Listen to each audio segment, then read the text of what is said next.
Ashford International Station is the first inland stop on HS1, the UK's first high-speed train service which links the United Kingdom with the rest of Europe. Ashford Town has a long association with the railways going all the way back to the 1800s. Not many model railways can lay claim to such a prestigious heritage, but just outside Ashford is Cliff Parsons' huge Gresley Beat layout.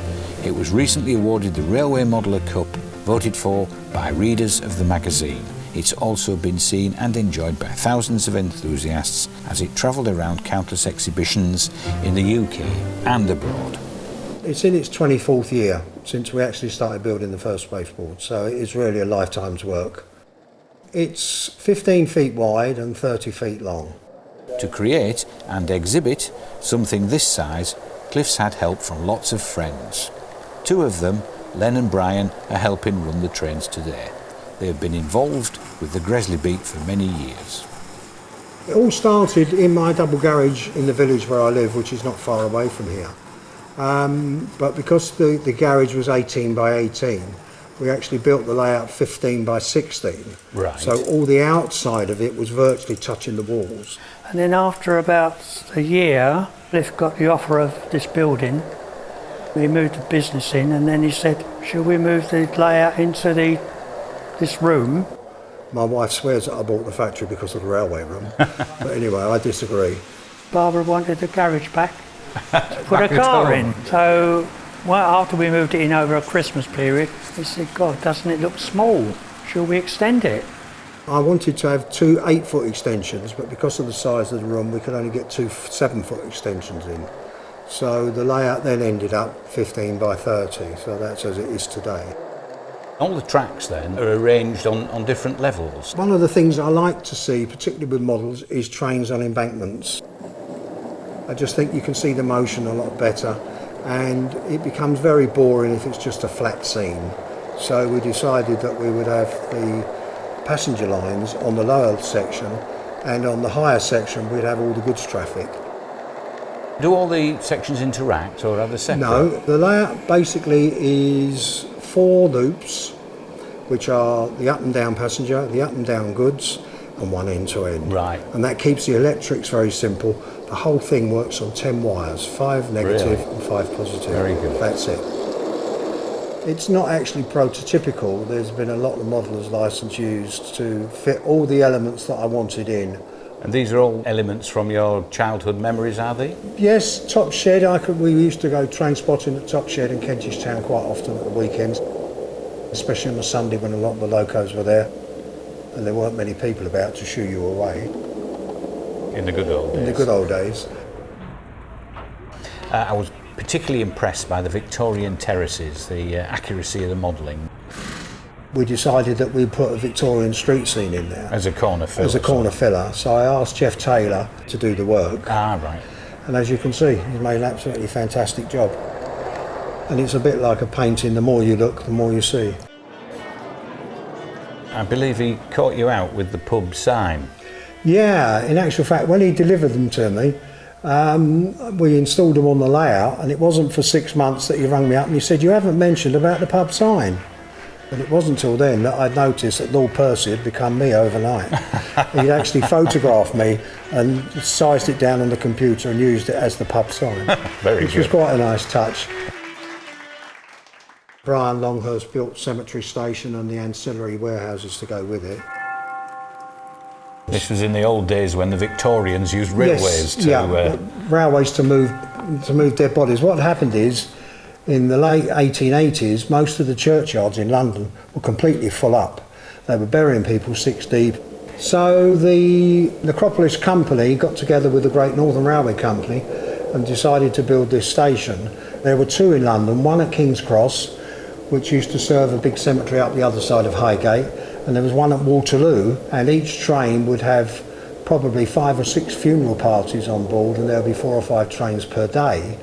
But it only lasted for about 20 years. Times changed. Times changed. Motor transport started to take over. Yeah. That's What is right. the building now then? The building in our period, when we're actually modelling it, it's a furniture depository for Wearing and Gillows in Tottenham Court Road. So if you look closely, you'll see a load of packing cases underneath where the Packing platform cases. is. Yeah. Okay. Yeah. Roger Daltrey, lead singer of The Who, he painted all the back scenes. He's done a fantastic job. You can even see some of his brushes are still up there behind the painting. He likes to stand away from it, so he's got 4 foot long brushes.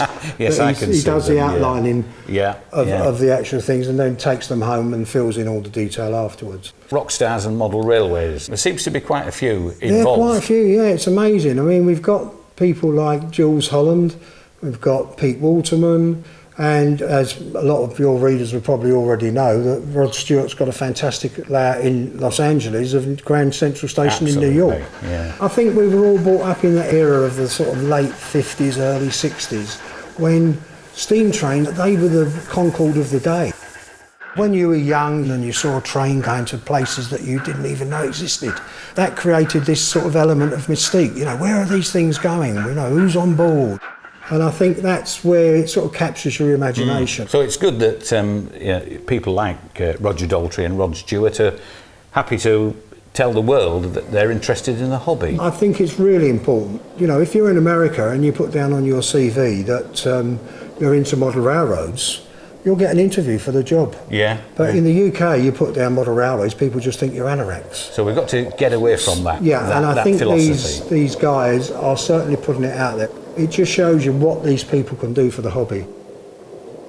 Globe-trotting rock stars may have been doing their bit to promote the hobby, and so has Cliff. The Gresley Beat layout also spends a lot of time on the road. The idea behind the design, it's an exhibition layout. Right. You must remember that 90% of the people that come in are Joe Public, 10% are modellers. So, but they want to see trains run. Lots of action. Lots of action. It's really a huge piece of Logistics. hardware to shift around. What sort of team and facilities have you got? We have a team of 9 people. We have 1 lorry, 7.5 ton lorry, and 1 long-based Iveco truck as well. It takes approximately 6 hours to set it up. It's not just the layout, it's all the ancillary stuff that goes with it, all the control panels, the cameras. It takes about 4 hours to put on nearly 400 items of rolling stock, mostly with 3-link couplings. That's the real drudge. Right, you know, the challenge. One of those things, yeah. What about the weight of the boards? The weight of the boards, well, when we built this, we were all in our 40s, and they seem quite light. Now we're all approaching our 70s, they're getting heavier with every show. As it seems to exactly. for everybody. Exactly. Yes, yeah. You know, we get a lot of fun, we get a lot of comments, and I personally get a kick out of people actually seeing it. One of the trains that the public seem to love is the long empties going back up north to the mines, and that normally runs with something between 85 and 90 empties. And it's pulled today by a long tom, and you normally see several children out the front counting the wagons from 1 to 95, and we normally ask them at the end, and they normally got it wrong.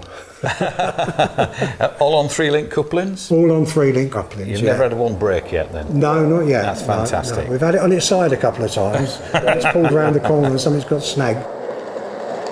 Some really superb models running up and down the layout. What sort of favourites have you got? Well, I suppose my favourite locomotive is Cock of the North. It's something that I scratch built over 45 years ago, because my daughter's 46 and I started it when my wife was pregnant. And it's been running ever since. 45 years ago? 45 years ago, yeah. Hornby have just bought one out. Just decided to bring one out, yeah. My other favourite loco is probably the Hush Hush. Oh, right, again, yes. It's unique. It was called the Hush Hush because it was kept under secret wraps as long as possible, so it just got the nickname the Hush Hush. What about the future for the Gresley Beat? It's been to a lot of exhibitions, both in the UK and abroad. Yes, I think we've got 6 shows and possibly 1 more show at York. It is a team effort. It's Absolutely. a team effort in building it, and it's a team effort in exhibiting it. A lot of people build layouts in their homes, and to a select close lot of friends and what have you, no one else ever sees them. I would imagine that this layout already has been seen by probably over 100,000 people. And those thousands of visitors could well be queuing up to visit Cliff's next big project. On the derelict site of the old wagon works next to the Eurostar terminal in Ashford, Cliff has plans to build the largest dedicated model railway exhibition centre in the UK. It'll be a national home for some of the best known exhibition layouts, and Railway Modeller will be taking an exclusive look at the plans a little later in the programme.